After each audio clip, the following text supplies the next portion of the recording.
Good morning, writers, readers, and viewers. My name is Thomas A. Fowler, integrated producer at an ad agency by day and writer of commercial mainstream fiction with sci-fi bent by night, helping you out with your marketing and writing advice as we take the writer's conquest on together.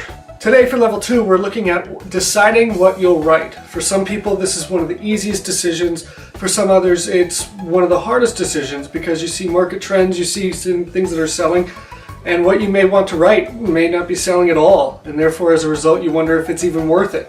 At the same time, you may see trends that you're wanting to be a part of, but you're worried about the timelines.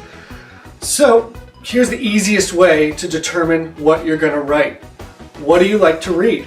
What's on your bookshelves? Is it filled with literary classics? Is it filled with smaller slices of life? Or is it filled with some more bigger science fiction, fantasy, YA?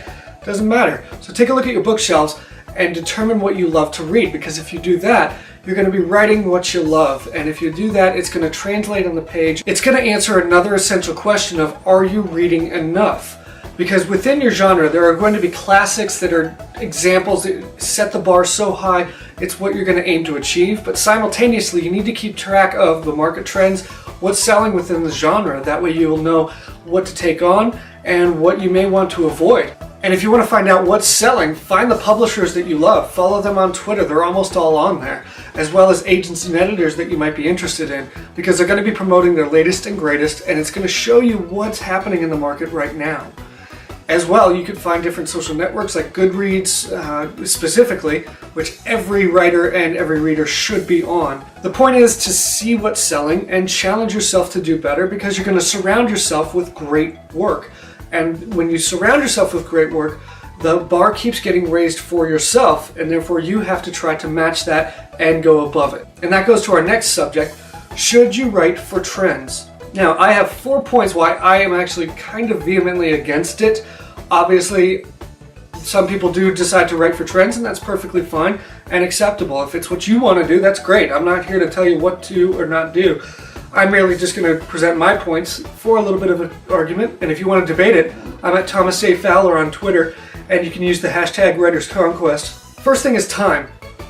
Trends come and go very quickly, and with how time-consuming it is for an unpublished author to get a novel written, edit it to a publishable quality, find an agent, find an editor, find a publisher that's willing to take it on, and with each of those people, you're going to go through more rounds of edits.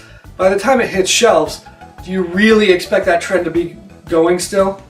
Probably not. Second one is passion. Are you actually passionate about this trend, or are you just trying to get your name out there and get published? But the problem is if you're doing that, then that means you're probably not putting your full heart and soul into it. You're merely trying to jump on a bandwagon.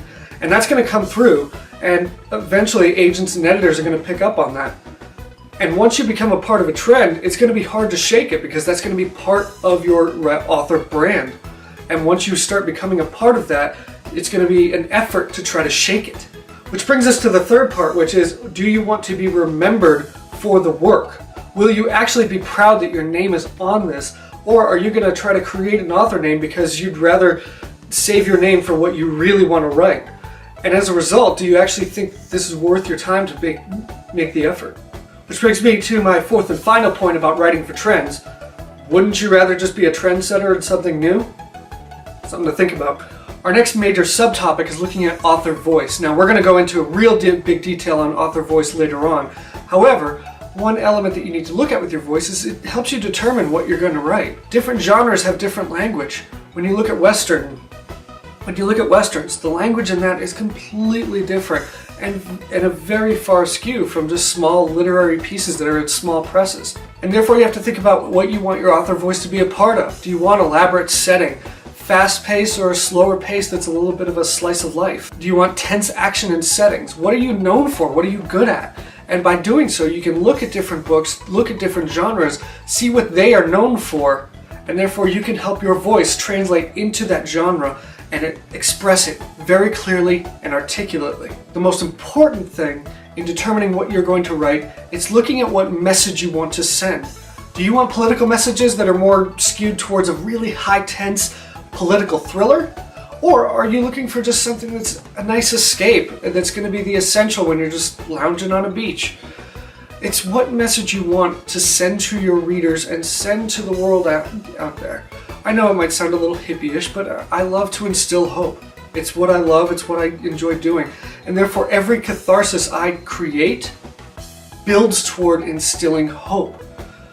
That's the message I want to send out, and that's what I'm trying to do in these videos, is instilling hope that you can do it, you can become an author, and all you have to do is just help establish your brand and determine what you'll write, and we'll keep moving forward with the Writer's Conquest. So thank you for stopping by. As always, kick some ass, be proud of what you do.